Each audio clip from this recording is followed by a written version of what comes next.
Shalom Elohim, haleluya, puji nama Tuhan, semangat pagi, Bapak Ibu Saudara yang dikasihi Tuhan kita, Yesus Kristus. Jumpa lagi bersama saya Pendeta Samuel Mabuntu dalam Renungan Pagi ke 2734 hari. Renungan pagi ini mengudara, puji Tuhan.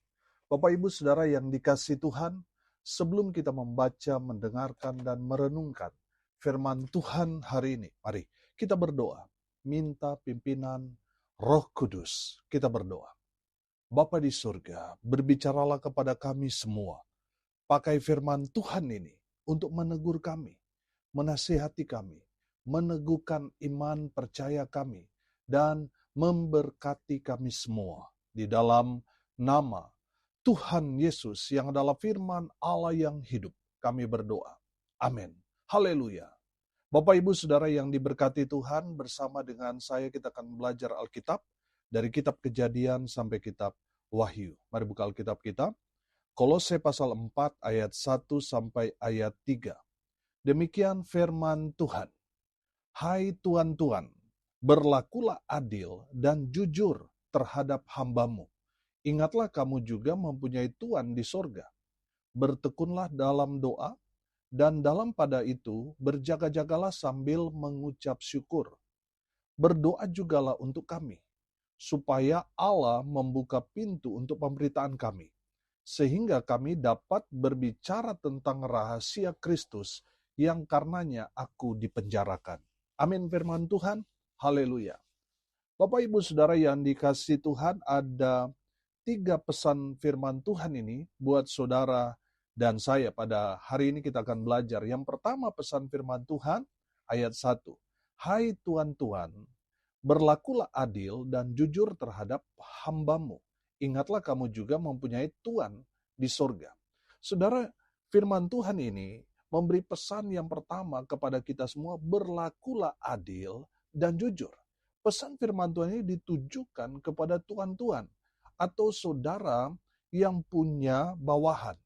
Saudara yang menjadi kepala rumah tangga, saudara yang mungkin berkata, Pak Pendeta, saya nggak punya bawahan.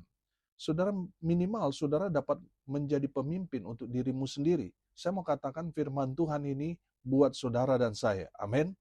Saudara, firman Tuhan ini mau memberikan pesan kepada kita untuk hidup adil. Adil yang pertama, adil kepada Tuhan. Tuhan sudah memberikan kita banyak waktu untuk kita bekerja, beraktivitas. Saudara harus adil kepada Tuhan dengan apa? Memberikan waktu untuk beribadah kepada Tuhan. Kita harus adil kepada Tuhan. Yang kedua, harus adil kepada sesama kita. Saudara, ada banyak orang di luar sana yang saya kenal baik sama orang yang dia tahu orang itu orang kaya, orang itu orang yang populer, orang itu cantik atau ganteng, dia baik sama orang lain, tetapi dia tidak berlaku adil kepada orang-orang yang ada di sekitar dia. Saudara yang dikasihi Tuhan, kita harus adil juga kepada sesama kita.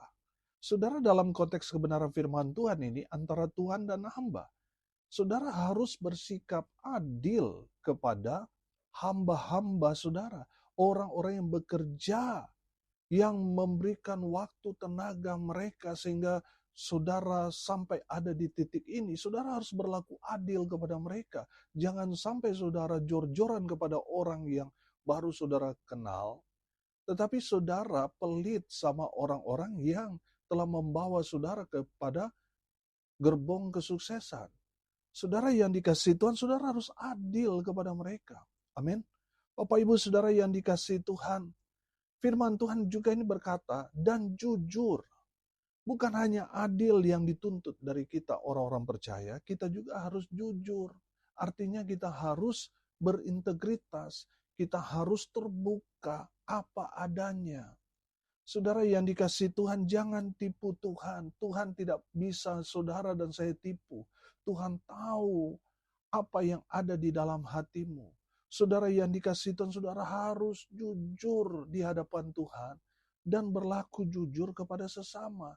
Jangan sampai saudara menahan hak hamba-hamba saudara yang harusnya dia terima. Misalnya dia terima gajinya tanggal 1, saudara nanti 2 minggu, minggu kedua, minggu ketiga baru saudara berikan hak mereka, saudara berdosa kepada mereka. Bapak Ibu Saudara, saudara harus adil. Saudara harus memberikan apa yang menjadi hak hamba-hambamu. Saudara harus adil dan jujur kepada orang yang saudara sudah janjikan. Bapak Ibu Saudara yang dikasihi Tuhan, Tuhan tidak suka dengan orang yang tidak berlaku adil, apalagi orang yang tidak jujur. Orang yang tidak jujur, mereka tidak diberkati Tuhan. Walaupun mungkin sudah berkata, Pak Pendeta, buktinya orang itu tipu sana, tipu sini, tapi kelihatannya kok dia kaya. Saudara, itu kan hanya sementara. Sekarang kelihatannya dia dalam tanda kutip diberkati. Saudara, satu hari nanti, orang yang tidak berlaku adil, tidak jujur kepada hamba-hambanya, kepada orang-orang di sekitarnya, tidak berlaku adil dan jujur di hadapan Tuhan, mereka akan membayar dengan sangat mahal. Bapak Ibu Saudara yang dikasihi Tuhan, Tuhan mau saudara dan saya orang percaya hidup berbeda dengan orang dunia. Saudara, mungkin saudara akan ketemu dengan orang yang berkata, Pak Pendeta, kalau kita jujur, kapan kita kaya? Kalau kita adil, Pak Pendeta, maka kita akan mengalami penindasan. Kita nggak akan mengalami keberhasilan dalam hidup kalau adil dan jujur diterapkan dalam kehidupan di zaman sekarang. Saudara yang dikasihi Tuhan, dengar ini baik-baik. Memang kelihatannya orang yang berlaku adil dan jujur lama kayanya, tetapi itu pasti mereka diberkati. Amin. Daripada saudara mendapatkan sesuatu yang luar biasa, tapi hanya sementara. Bapak Ibu Saudara yang dikasihi Tuhan, saya mau tanya. Saudara mau yang sementara atau yang permanen? Saya percaya saudara mau yang permanen. Amin. Bapak Ibu Saudara, kalau saudara mau mendapatkan berkat yang permanen dari Tuhan, berlakulah adil dan jujur. Amin.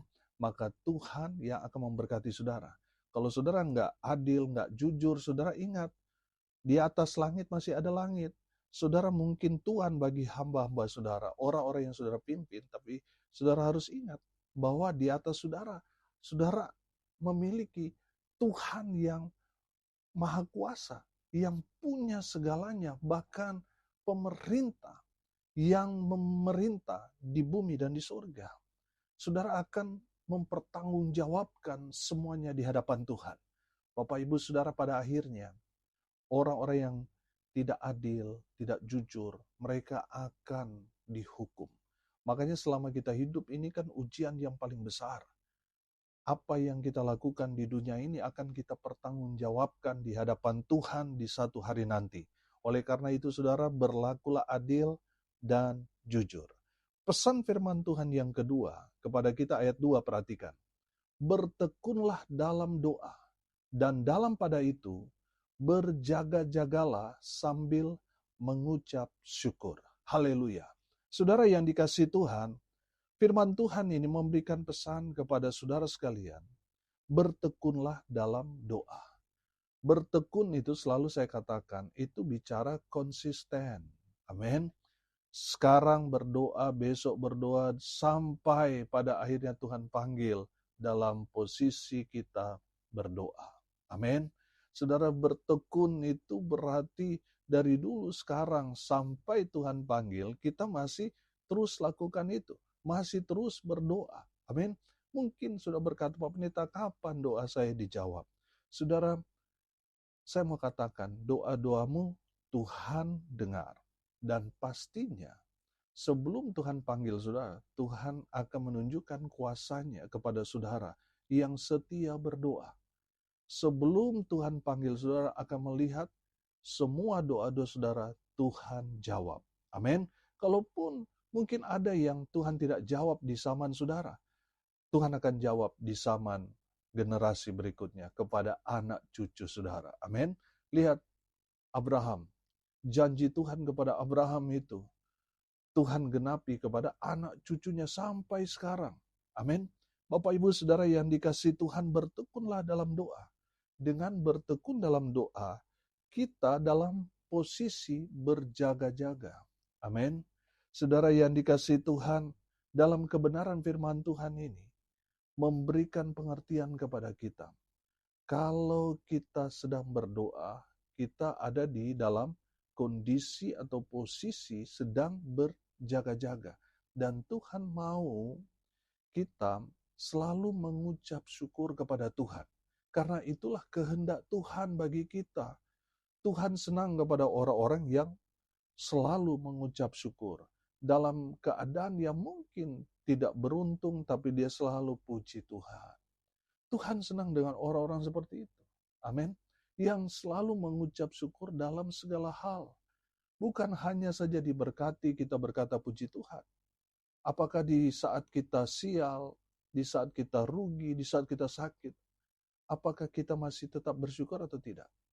Tuhan mau saudara bersyukur dalam segala hal karena itulah yang Tuhan kehendaki.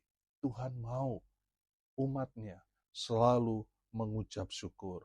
Orang yang selalu mengucap syukur kepada Tuhan, dia terus terhubung dengan Tuhan. Dia terus mengucap syukur, berterima kasih dalam doanya kepada Tuhan. Dia selalu, saudara, orang yang bertekun dalam doa, dia selalu menjaga hatinya. Sehingga dia tidak protes sama Tuhan, dia tidak mengeluh, tapi dia selalu berkata Tuhan baik dalam segala situasi, kondisi dalam kehidupan kita. Tetap kita berkata Tuhan baik, puji Tuhan, haleluya, amin. Itu orang yang tahu bersyukur, orang yang bertekun dalam doa. Dalam doanya dia selalu terhubung dengan Tuhan. Dalam doanya dia mendapat kekuatan sehingga dia kuat menghadapi semua persoalan pergumulan dalam kehidupannya. Amin. Haleluya. Bertekunlah dalam doa. Kadangkala orang percaya sudah Tuhan mau jawab tapi dia berhenti berdoa. Ini menjadi masalah. Kalau Tuhan belum jawab doa-doamu, terus berdoa, terus berdoa, terus berdoa sampai Tuhan jawab doa-doa saudara, tetaplah berdoa. Amin. Haleluya. Bapak Ibu Saudara yang dikasihi Tuhan, Tuhan mau dalam situasi kita bertekun dalam doa tetap menjaga hati kita. Banyak orang berdoa, tapi habis itu saudara, karena beratnya perjalanan kehidupan dia, saudara mulai ada kekhawatiran, ketakutan. Ada orang yang kelihatannya rohaninya luar biasa, kalau bilang memuji, menyembah Tuhan, kalau bilang berdoa sampai menangis-nangis, saudara.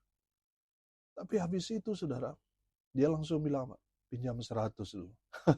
Bapak Ibu Saudara yang dikasihi Tuhan, kalau kita percaya kita punya Tuhan yang besar, kita nggak hidup dalam kekhawatiran. Kita yakin dan percaya Tuhan yang bertanggung jawab akan hidup kita. Tuhan yang akan menyediakan apa yang saudara dan saya butuhkan. Amin. Haleluya. Saudara, yang penting bawa saja dalam doa. Haleluya. Bertekun dalam doa. Amin. Haleluya. Pesan yang terakhir, yang ketiga, dari kebenaran firman Tuhan ini ayat 3, perhatikan. Berdoa jugalah untuk kami, supaya Allah membuka pintu untuk pemberitaan kami, sehingga kami dapat berbicara tentang rahasia Kristus yang karenanya aku dipenjarakan. Haleluya. Bapak Ibu Saudara yang dikasihi Tuhan, dari firman Tuhan ini memberikan pesan kepada kita semua, topang pelayanan hamba Tuhan. Amin. Kalau saudara sudah diberkati Tuhan, topang mereka dengan doa. Kalau saudara ada kelebihan, saudara dukung hamba-hamba Tuhan itu. Supaya apa, saudara? Supaya mereka semangat dalam melayani. Saudara yang dikasihi Tuhan, saya yakin dan percaya semua hamba Tuhan, semua pendeta, semua gembala setiap hari mendoakan jemaat yang Tuhan percayakan untuk mereka gembalakan. Amin. Supaya apa? Supaya jemaat diberkati Tuhan. Supaya jemaat yang sakit disembuhkan. Supaya jemaat yang sedang membutuhkan pekerjaan diberikan pekerjaan yang sesuai dengan keahlian kemampuan mereka. supaya usaha jemaat yang kecil jadi besar. Saya yakin dan percaya itu isi dari semua doa para hamba-hamba Tuhan yang terus mereka naikkan setiap hari supaya apa? Jemaat Tuhan diberkati. Kalau jemaat Tuhan sudah diberkati, biarlah jemaat menjadi penopang dalam pelayanan hamba Tuhan itu. Amin. Bapak Ibu Saudara, kalau saudara diberkati, berkatilah hamba Tuhan yang melayani saudara. Saya percaya saudara, apa yang saudara tabur untuk pekerjaan Tuhan tidak akan pernah kembali dengan sia-sia. Amin. Saudara yang dikasihi Tuhan, saya yakin saudara tidak akan rugi kalau saudara memberkati hamba Tuhan. Sebaliknya saudara akan diberkati Tuhan dengan luar biasa. Haleluya. Bapak Ibu Saudara yang dikasihi Tuhan, topang pelayanan hamba Tuhan. Baik mereka ditopang oleh doa-doa jemaat, topang mereka juga dengan materi finansial, topang mereka. Karena apa? Mereka fokus melayani saudara sebagai jemaat, sebagai gembalaannya. Bapak Ibu Saudara yang dikasihi Tuhan, kalau saudara mendukung hamba Tuhan, saya percaya Tuhan yang akan balas berkat-berkat yang berlimpah-limpah dalam kehidupan saudara. Amin. Haleluya. Pesan firman Tuhan hari ini. Yang pertama, kita belajar berlakulah adil dan jujur. Yang kedua, bertekunlah dalam doa. Yang ketiga, topang pelayanan hamba Tuhan yang mengembalakan saudara, yang melayani saudara. Topang mereka lewat doa dan juga topang mereka secara materi. Karena mereka bergumul luar biasa memberikan hidup mereka full time untuk melayani saudara. Saudara diberkati dengan luar biasa, sementara mereka terus berjaga-jaga mendoakan saudara. Mereka ada yang memang melepaskan duniawi. Mereka tidak bekerja karena mereka mau fokus untuk melayani saudara. Sudah menjadi kewajiban saudara yang diberkati Tuhan sekarang ini, memberkati hamba Tuhan saudara. Amin. Mari kita berdoa. Terima kasih Bapa di surga atas berkat firman yang sungguh memberkati kami. Berkati semua pendengar dimanapun mereka berada. Tuhan memberkati hidup mereka. Rumah tangga mereka diberkati. Usaha, pekerjaan, pelayanan mereka dibuat beruntung berhasil dalam segala hal. Mereka yang sakit Tuhan sembuhkan. Mereka yang lemah Tuhan kuatkan. Tuhan hibur mereka yang berduka cita. Dan hamba berdoa biar berkat surga turun memenuhi semua pendengar. Bapak Ibu Saudara yang dikasihi Tuhan, arahkanlah hatimu kepada Tuhan dan terimalah berkat dari Tuhan Yesus. Tuhan memberkati engkau dan melindungi engkau. Tuhan menyinari engkau dengan wajahnya dan memberi engkau kasih karunia. Tuhan menghadapkan wajahnya kepadamu dan memberi engkau damai sejahtera. Di dalam nama Tuhan Yesus, sumber daripada segala berkat. Bapak Ibu Saudara yang percaya, diberkati Tuhan, katakan amin. Puji Tuhan. Bapak Ibu Saudara yang dikasihi Tuhan, kalau saudara merasa diberkati melalui renungan pagi ini, bagikan juga kepada saudara-saudara yang lain supaya mereka juga diberkati. Karena untuk itulah kita dipanggil untuk jadi berkat. Salam kasih dari Pulau Nusa Lembongan, Bali. Saya Pendeta Samuel Mawuntu. Sampai jumpa besok pagi. Tuhan Yesus memberkati kita semua. Haleluya.